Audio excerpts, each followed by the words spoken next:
Hey everybody. So I said in a short that I was going to be posting a video about my story. Um, the primary reason for this is to talk about how I healed and how I survived what I survived. Because there are those of you who are in very dark places right now and probably can't see their way out and maybe on the verge of giving up hope. Loved ones know that I've been there. I've died myself already, and I was resurrected. This I know because the Most High told me this himself. I don't want to make the video overly long, but my life story is pretty long. It's 50 years from the time I was born up until the beginning of this year. Well, actually, it's still going on, but it's not really affecting me anymore. But during that whole time, I've constantly had dark magic cast on me. So I guess I'll just start off with my early life, I guess. So I came out of the womb having dark magic cast on me because there were those who knew when I came into this world that I had a purpose, and they didn't want me to fulfill that purpose because it threatened their way of life, their existence. Who the people are not really, I guess, really that important at this point. I don't want to spend too much time with a lot of detail. I will tell you this in advance. I have a very difficult time telling a straightforward linear story, particularly when it's a very complicated story and involves a lot of side stories. They're all relevant. After 50 years of this stuff, there are a lot of side stories. But to start off, as I said, I came out of the womb with dark magic cast upon me. I was also in the MK Ultra program. Also, a victim. I don't like to use the word victim, but I can't think of another word to use for that right now. But a victim of Munchausen syndrome. I was swapped at birth. My parents are not my real parents. I didn't find that out until recently. I knew one of my parents wasn't my real parents, but I didn't know that the other one wasn't until recently. My whole life I was surrounded by people who were on the antisocial personality disorder. I think that's a less triggering way of saying that. I will try my best not to trigger people, but my life was triggering, so I find it impossible to believe that I'll be able to tell a story without triggering somebody. But just know that if you're triggered, that's an opportunity for you to heal. If you don't know about shadow work, you really need to look into that. Do yourself a huge favor. That's so crucial to healing. So aside from the dark magic, aside from the MK Ultra, Munchausen syndrome, I was also on the spectrum. I am autistic. The manifestations of this dark magic upon me were more ways than one. One of the manifestations was to convince me that I had mental illness. And the thing is when you believe you have mental illness, you convince yourself of it, you will manifest the symptoms, whether you're born with it or not. So I did manifest the symptoms. Depression, anxiety, complex post-traumatic stress disorder, obsessive-compulsive disorder, and some others that I can't remember. There was a whole lot of comorbidities at the end of it before I finally figured out how to heal it all.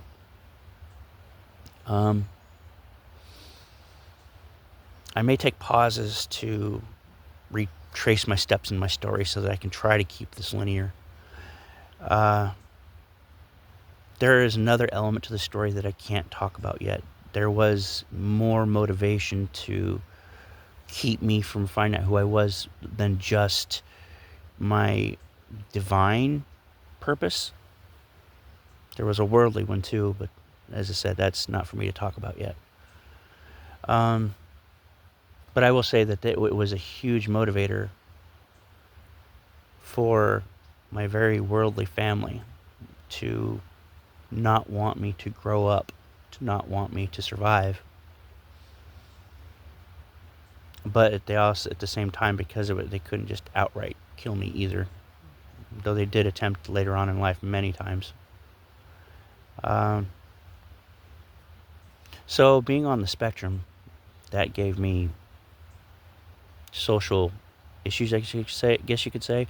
Although I have to say, as a side note, autism is not the disability that the world projects. It is for some. There's a spiritual aspect of this that is unknown to the 3D world currently. There is a higher spectrum of autism that is spiritual and lower, but it has to do with things that I don't quite understand yet, so I won't delve into that. So I didn't fit in. I grew up being bullied by teachers, by parents, although the parents, it wasn't overt. It was very subtle, passive aggressive ways. Like, I learned very early to shut aspects of myself off from the rest of the world. Those positive aspects of me. I came out of the womb a very happy, loving, caring being, and very advanced. Backtracking a little bit more, around that time, my early age, I was taken in to be tested. I remember the testing, but they didn't tell me the results. My parents lied to me about the results. They didn't want me to know the truth about myself. So they, without telling me I was stupid, they told me I was stupid. But I actually tested as very advanced, which resonates because I took the test at a very young age and I still remember the tests. I have memories that go back to being in the crib, very detailed memories. I was speaking.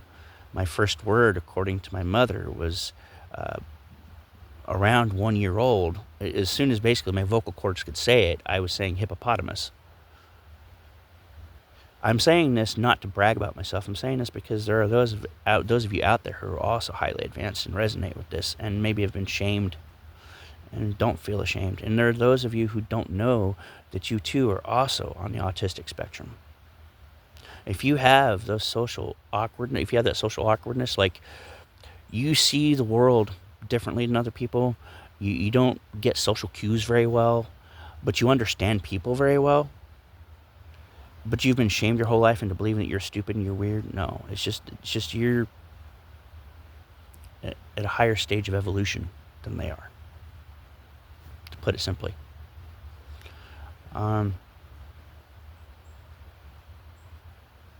Give me a second here. I need to think of where I was at. Like I said, this is not easy for me. I think that some of you watching this will be patient because you'll understand, you'll resonate. Those of you that don't, well, this message probably isn't for you anyway, so no worries. Maybe you'll learn something from it, though. Hopefully you do. Hopefully, if nothing else, you learn to be more understanding and more patient with those that are different than you.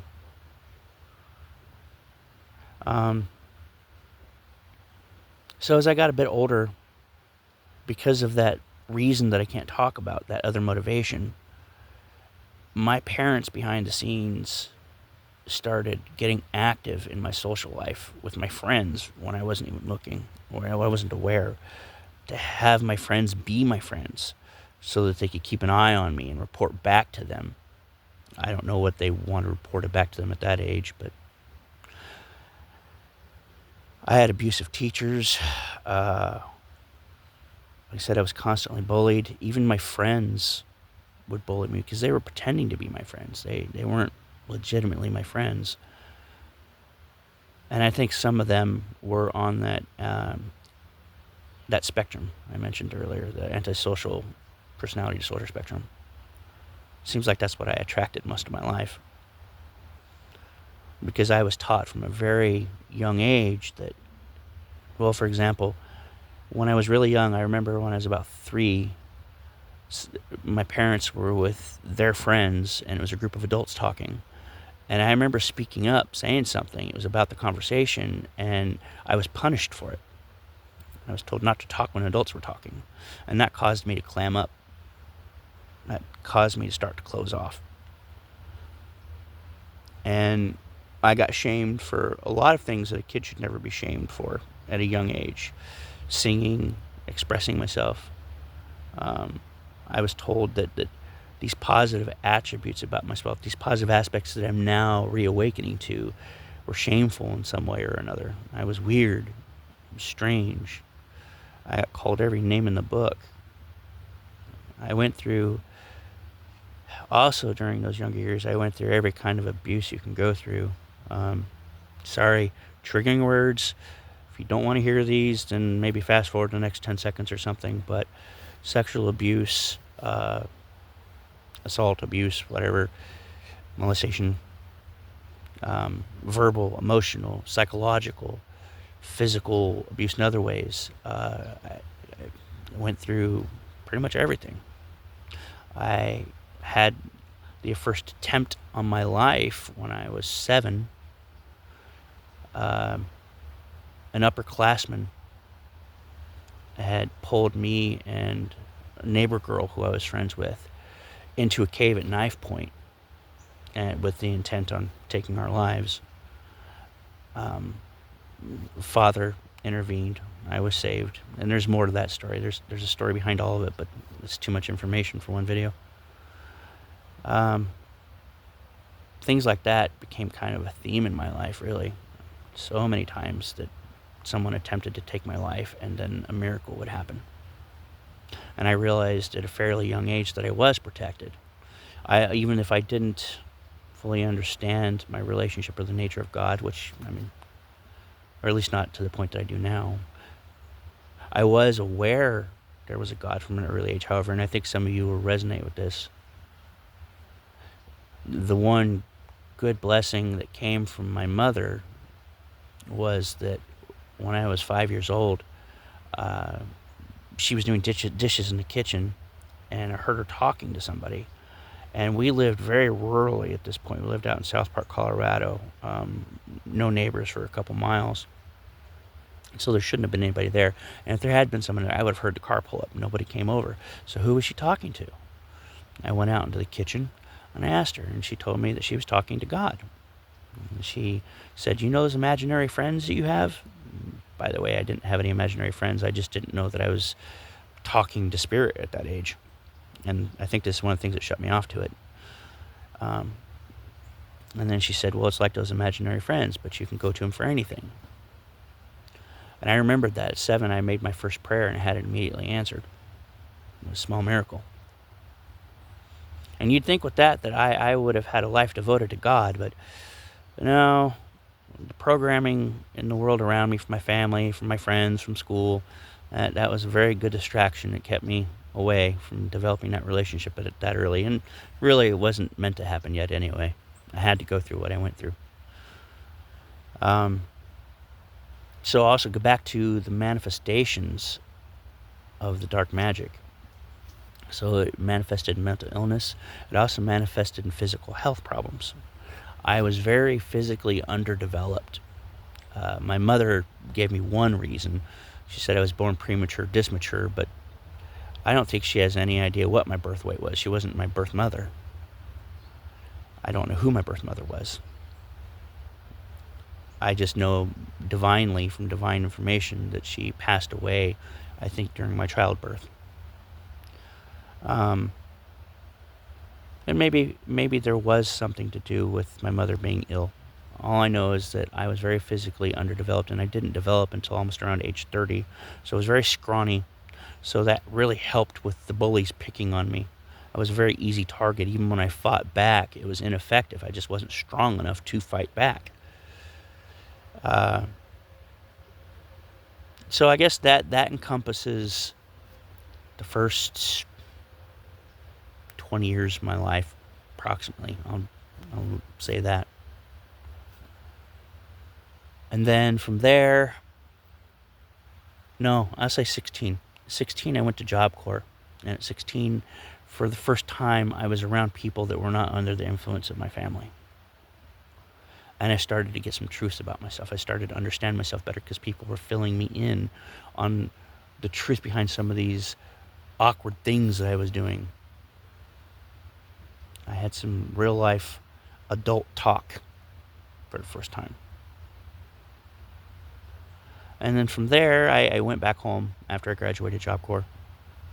And I proceeded to fall right into drinking, partying, because life wasn't happy for me at that point. I was depressed, I was anxious, so substances, alcohol was the first thing to get my hands on, and I fell in love with it.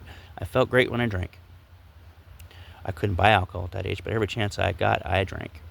So when I went back home, I was partying. Didn't take anything seriously. I did have jobs, and I even had a couple jobs that I had for an extended period of time. Did fairly well with them, but I was always partying. I didn't save up money. I wasn't doing anything responsibly, and that made me even more unhappy with myself. And having a family, basically, and friends telling me that I would never amount to anything didn't help either. But I didn't know any better. This abusive cycle, I was raised to believe was natural. That's how things were supposed to be. I didn't know that people could actually be supportive, caring, and loving. I thought that was love. And then around age 21, I fell in love for the first time. And I fell in love with someone on that spectrum. And that was definitely a very intense, traumatic experience at the end. But a very good learning experience. Not did it taught me to avoid women like that. No, I continued that cycle up until the beginning of this year, actually, or maybe it was last year. Fairly recent, at any rate. I fell into this martyr syndrome kind of way of being with women because of that relationship. I'm not going to get too much in detail on that either, but basically that cycle continued. I guess I can make this story a little bit shorter than I thought I could and still get my point across. So just say that cycle continued through the jobs I had, wherever I moved. They say when you move, if you don't take care of your problems before you move, they'll follow you. That's true. So my problems followed me everywhere I went, and my family behind the scenes followed me everywhere I went.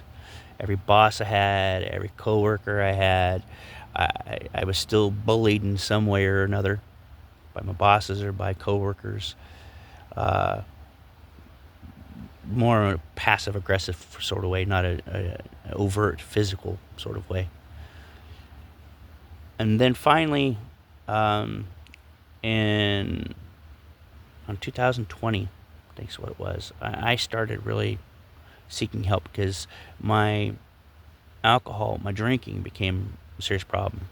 I was drinking myself into an early grave, and I didn't really want to go down that way. So I started reaching out, seeking help. I got therapy, and it didn't initially help me, but it did provide me tools that would become very useful later.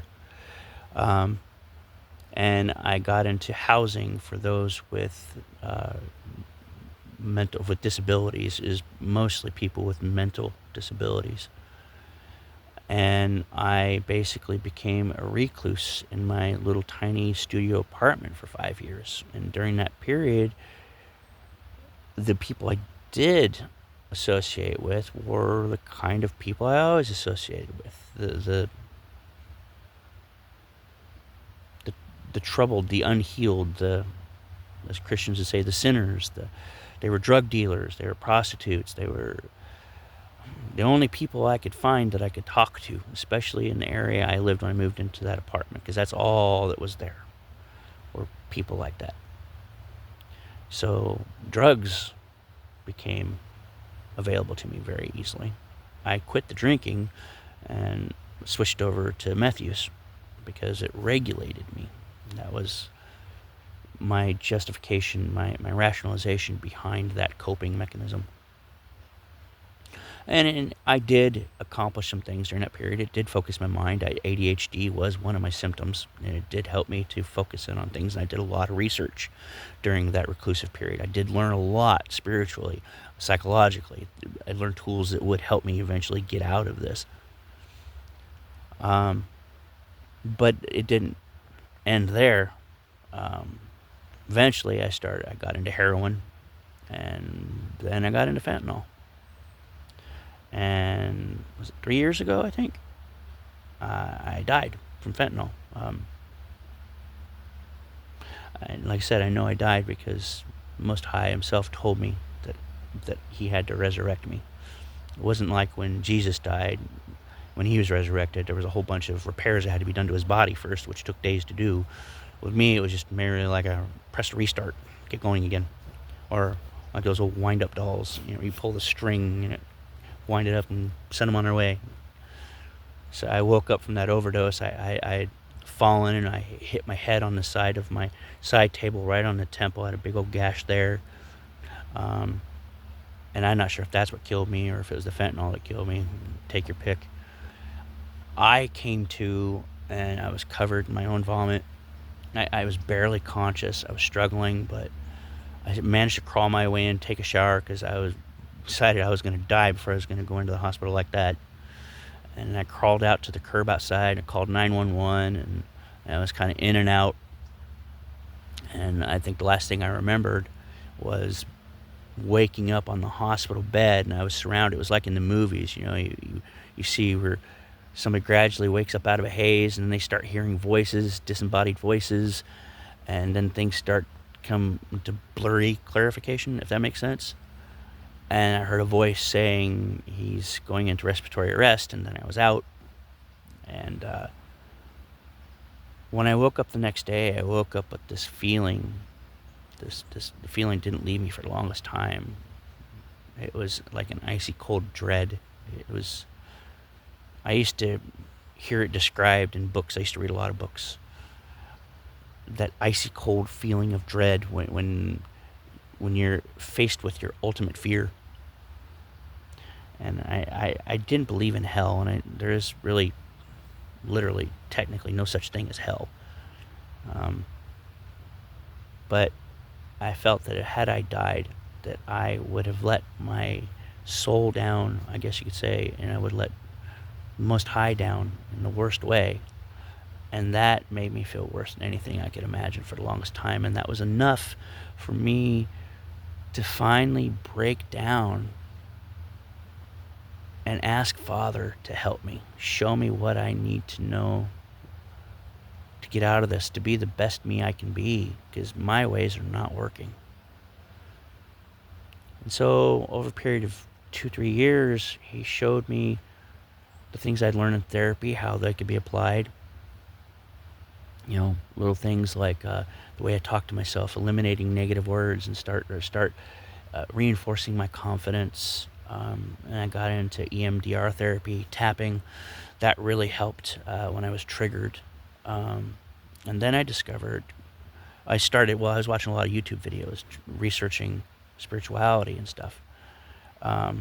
After I had received a tarot reading, which at that time I didn't believe in that kind of stuff. I didn't believe in magic. I didn't I had a Christian background because I went to a lot of churches when I was younger, trying to find my way.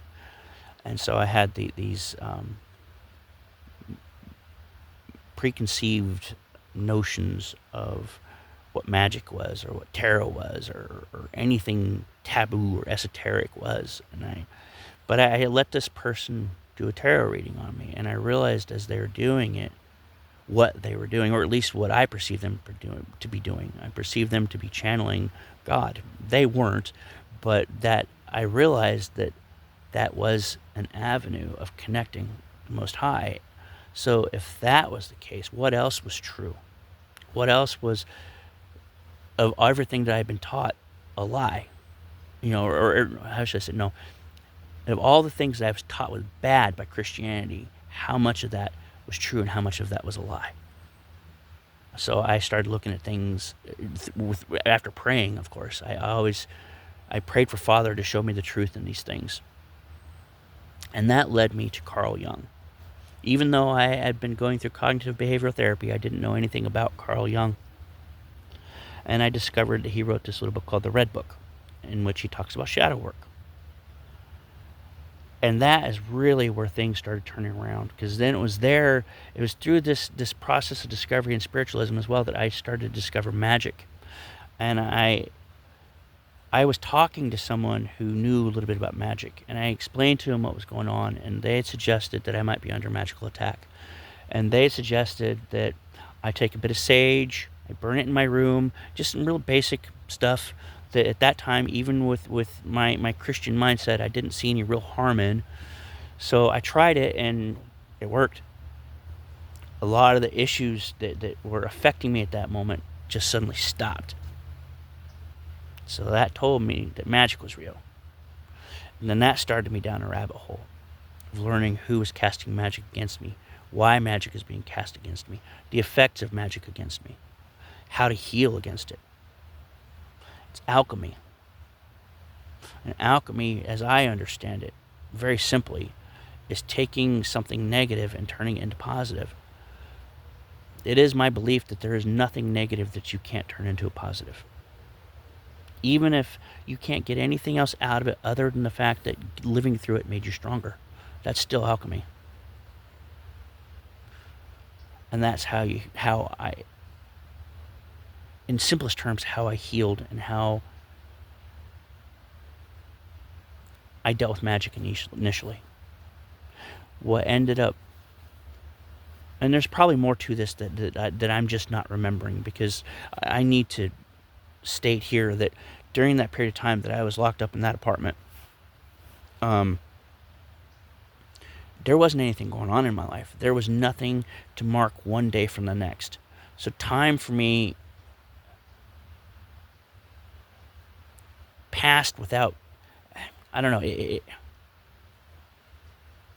like it's all one blur to me, I guess is the best way I could describe it. Since there was nothing to differentiate one week, one day, 1 month from the next, I have a hard time pinpointing when things happened. And I also have a hard time remembering exactly what happened. A lot of the things I did through prayer. I did intuitively. And I am only recently coming to understand, in terms I can explain, how I did it. So there are some things that I'm not remembering, and I can and will talk about later, because I know that I'm going to have to go into my story in much greater depth at some point. But prayer, those tools that I learned, that I already mentioned, spiritualism, meditation, huge. That's why I did that short talking about how not to underestimate the power of meditation. It goes beyond the basics that's talked about on YouTube. It goes so much higher than that, and I can't even fully explain it. It's something that you'll understand when you start down that path yourself. All I can tell you is that meditation is also a very good defense against magic against you. Balancing yourself out, balancing your chakras, balancing your energy, balancing your mind.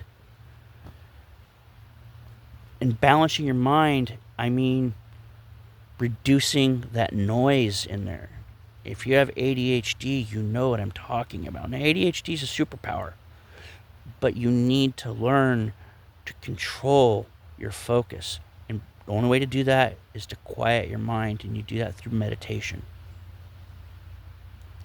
When you heal from something, and you're positive, you know you've healed from it, and on one day you find yourself being affected in that way again, it's a very good chance it's because somebody's projecting at you or somebody's cast a spell on you. And the first thing you do is you meditate. Get yourself grounded. That's the other thing. Get grounded in nature. So very important. And these are two tools that will never, ever, ever leave you. You will always be using these. These are also tools that will also help with spiritual enlightenment. These are tools that will help you to connect to the Most High, to get downloads, as they say on the internet, to get messages, to connect to your spirit guides, to connect to the angels, to connect to your ancestors. There are so many wonderful, wonderful beings out there that have been demonized by the church that have been helping you all along. And if you resonate with me, you have an especially large group of these beings helping you. And I recommend that you start researching. One thing I can tell you is if you're resonating with this and you don't know who you are, start by researching the angels. Find a personality that you really resonate with. And that is you. That's a start. Then you can start looking into past life regressions if that interests you. I recommend it. I recommend you get to know everything about yourself that you can, because at some point you're going to need to integrate those parts of yourself into your current self. But that's ways down the road. That's after you've done a lot of healing. Now, when I come up with more information on how this can be helpful, when more comes to me, when Father gives me more information, I will post videos on this. But that's about all I can think of at the moment. I mean, I am currently still on the streets, but that's not going to be for much longer.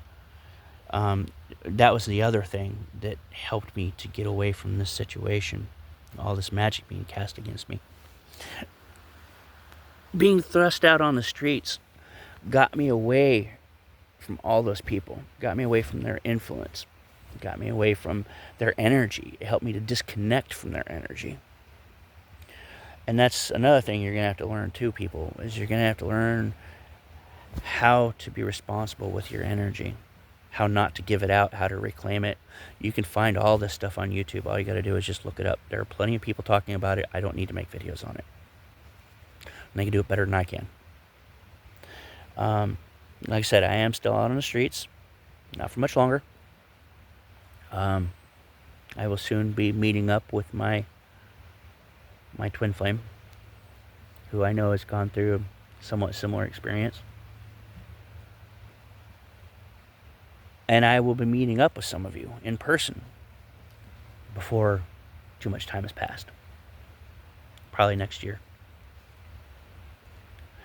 If you have any questions, if there's anything I can help you with, or if you just want to comment and share, please feel free to do so. I'm not doing this for likes or subscribes. I don't really care about that. I'm just putting this information out there because that's what I'm supposed to do. So, until next time, I love you all and I hope this was helpful in some way. Bye.